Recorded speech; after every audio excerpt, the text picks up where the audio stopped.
Alright, hey guys, Haas here. I want to talk about this McRib. I guess apparently this Canadian dude took a picture of a McRib, or a box of McRibs before they're cooked. So let's take a quick look at that. If you can see it, it's on Reddit. So I don't know if you can see that, but basically it's a bunch of frozen McRib patties, right? And then they say, this is what McDonald's says the McRib looks like. So let's take a quick look at that. There's the McRib sandwich, right? Now I've had some of these McRib sandwiches, all right? I haven't had one in I don't know, over 10 years probably. But I've had them before. And I'll tell you something. They do not taste good.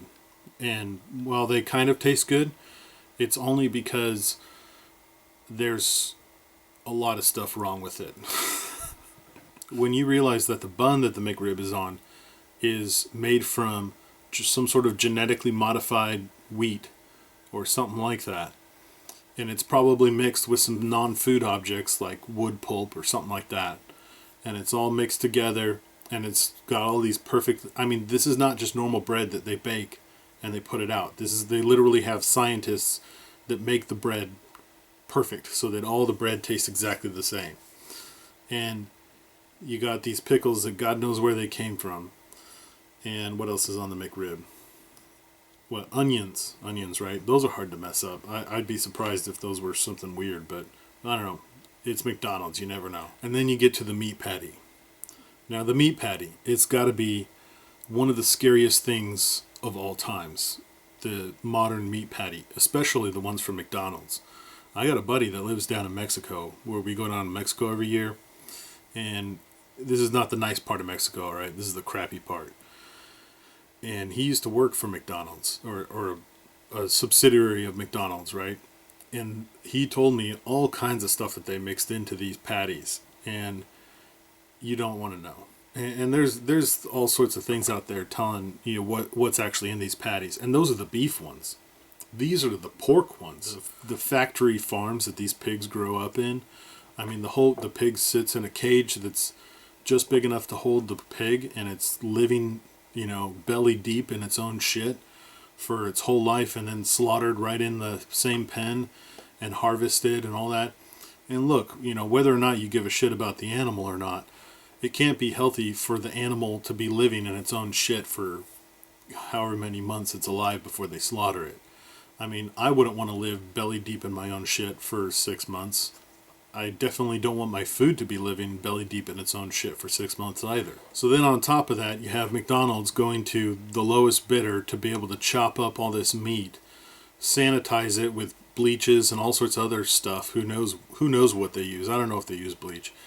They use all sorts of stuff to sanitize this meat, and then they pulp it all up into a giant pulp, add in fillers, probably wood pulp, and some other stuff, and then they pack it down into a little patty and freeze it, and they send it to you. And oh, don't forget the sauce.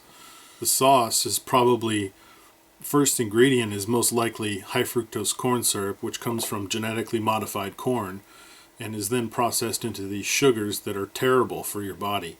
Trust me, I know.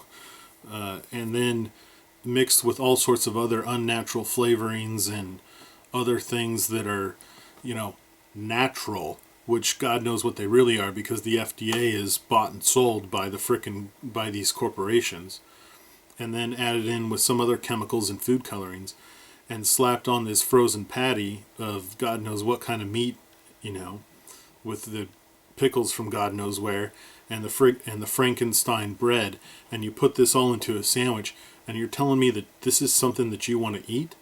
That you willingly put this into your body or your child's body? It just blows my mind that somebody would want to take this god-awful stuff, wood pulp. It's a proven fact there's wood pulp in this stuff. You're feeding your child paper.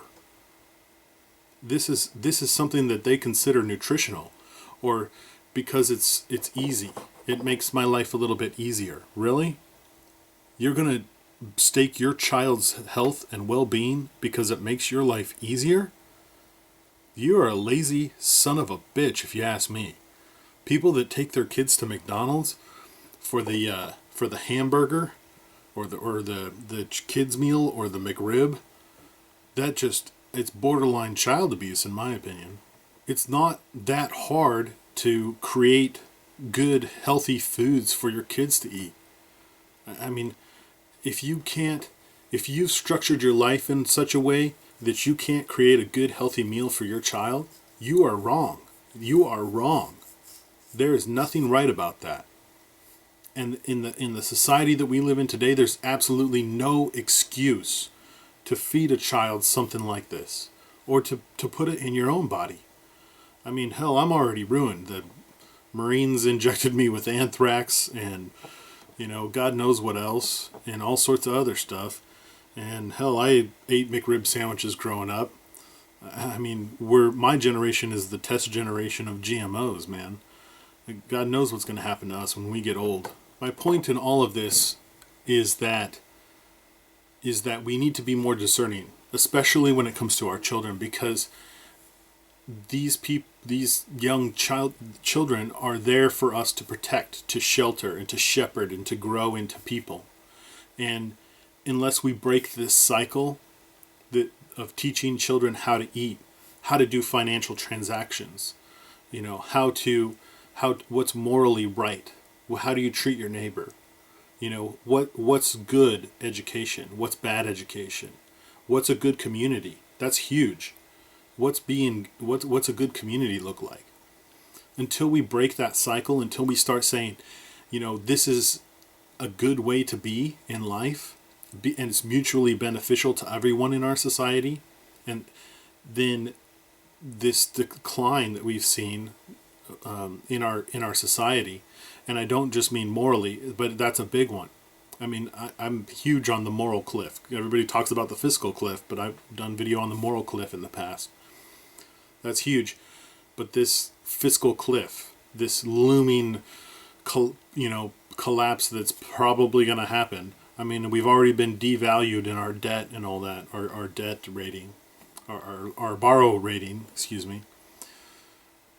is only going to get worse because we're not teaching our children good things. We're not teaching our children eat right, be healthy, learn, be educated, be inquisitive, be a good person. We don't teach our children that. Like, save your money. Don't go out and just buy everything. Don't get a credit card when you turn 18 and run it up to maximum. In this age of information that's so available to everyone, there's absolutely no reason why we shouldn't break this cycle, this downward cycle that we've been in. There is so much information available now today that it's almost too much information. I mean, some people put out bad information too, and you got to filter through that. But my point is that we won't have an excuse. There's no excuse that we can, when our children are our age now, 20s to 30s or so, and they say, "Hey mom, hey dad, how come you didn't teach me to balance my checkbook? How come you didn't teach me to exercise and eat right? How come you didn't teach me to, not do something that's unhealthy?" We don't have lead paint now because it's stupid and we know it's bad for you. And you're going to take a McRib and give that to your child. You're teaching them that lead paint is okay to use. That's what essentially is what you're teaching them.